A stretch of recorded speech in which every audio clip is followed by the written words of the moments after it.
The Layers by Stanley Kunitz. He was born on July 29, 1905 at Massachusetts.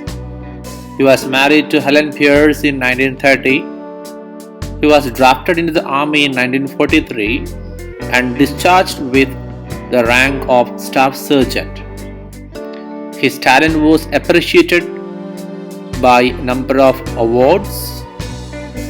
The Peace Abbey Courage of Conscience in 1998, National Book Award in 1995, Robert Frost Medal in 1998, to mention a few. The title Layers suggests that the author is trying to get underneath the hidden problem. The author seems like he wants to pick apart the problem and explain what he is watching or explain what he wants to happen. Stanley is trying to portray the different layers that we go through during life, the different events in our life that we have to leave behind and just move on. He also interprets life in a beautiful way, as though he has lived through many lives and has experienced multiple lives. The speaker begins by telling the intended listener. He says that he has walked through many lives and some of them has been his own. Very beautifully, he describes the different ways by which he experienced life and the world. He has taken on different personalities, belief systems, and patterns throughout his life. He expands his state of being. He has tried to maintain the principle of being. This is a basic set of moral principles or beliefs. He is thinking of his soul or the person he believes he was meant to be. It is a struggle. His past is behind him. Sometimes he looks back. He compares it to the milestones on the road, a metaphor that he uses. The speaker describes how over top of his past there are scavenger angels. They wheel or fly around sharply on heavy wings. These fine implications of the word angel are juxtaposed against the word scavenger. The speaker's memories are powerful and he worries over what he cannot change. He remembers the past and things that used to be meaningful to him, like affections and his tribe. He explores the friends he used to have and who fell along the way. Their loss stings his face, but he is determined to preserve. The speaker is rarely to move beyond the past. His outlook is more positive, and he considers the stones on his past road as precious. They are no longer tormenting him. The speaker recalls a memory from the past.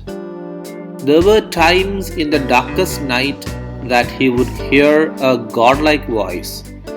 He describes it as nimbus clouded, as though it's coming down from the heavens through the layers of clouds. The voice tells him to live in the layers, not on the litter. He should take strength from the layers of his own life and from his experiences.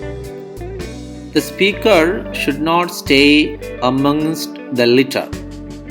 The last lines suggest that the poet is a speaker. He is acknowledging the limits of his own poetry and accepting that he is not going to be able to decipher the future or adequately convey the past. He knows that the future is probably set and that he needs to accept whatever is going to come next. The poem concludes with the line, I am not done with my change. The speaker is going to continue to grow, moving away from this depressive state and into a more prosperous one. It is a moving and emotional poem that depicts a speaker's journey and choice to overcome his past. The speaker depicts his life through a series of powerful images. These images display for the reader a life that has been filled with change and transformation. The speaker has lived many lives. Now, as he looks back in his past, he sees a wasteland. He struggles to overcome it, but in the middle of the poem, he makes a transition and decides that he is going to accept the layers of his life and not leave off the litter. The poem concludes on a hopeful note. The Layers is a 44-line poem that is contained within a single stanza. The poem is written without a specific rhyme scheme or metrical pattern. This makes the poem free verse. These lines are all fairly short and often flow into one another using a technique known as enjambment. The writer makes use of several literary devices in the layers. These include alliteration, metaphor, and enjambment.